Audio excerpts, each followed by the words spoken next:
Es esmu dzimis bēgļu nometnē Vācijā 46. gadā. Vecāki, kad tos bēgļu nometnes likvidēja, pārvācās uz Austrāliju, kur es izaugu. Izņemot vienu laiku, kad es biju Jaungvinējā kādu 7 gadus, pārējā laika Austrālijā, apprecējos, kļuvu par Latvijas vēstures skolotājs sestdienas skolā. Vienmēr grozījos, kā var teikt, latviešu sabiedrībā. Un, protams, tad, kad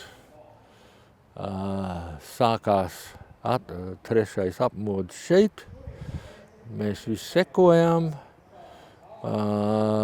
un es biju viens no tiem, kas vienmēr teica, ka latvietim vajag būt Latvijā, un tad pie pirmās iespējas 90. gadā es tad atbraucu uz dziesmu svētkiem, pirmo skautu nometni, jo es biju Latvijas skautu vadītājs arī Austrālijā. Un tā sākās man gaitas Latvijā. Un mums nāca ziņas no Latvijas visu laiku, galvenokārt caur Zviedriju. Un runājot par meža kapiem un tā viena lieta, kas mums ļoti aizkustināja, jo es esmu Akadēmisku vienību Austrumu biedris. Jānis Čaks bija viens no mūsu dibinātājiem, un mēs vienmēr priecājāmies, ka mēs dzirdējam ziņas, ka cilvēki joprojām liek ziedus pie Jāņa Čaks pieminekļa.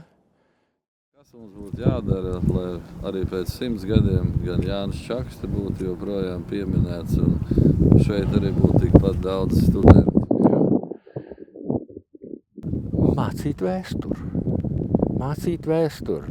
Tur ir tik daudz gudrinieku, kas ir izteikuši. Tie, kas nezina savu vēsturi, ir mankurti. Viņi vienkārši nekā nezina un nekad nezinās neko. Viņiem nebūs, kā mēs sakām, Latvijas konteksti. Kas notiekās šodien, var saprast no tā, kas ir noticis pagātnē. Un ja tu nezini savu vēsturi, un tu nevar tai orientēties, tad ir ļoti grūti.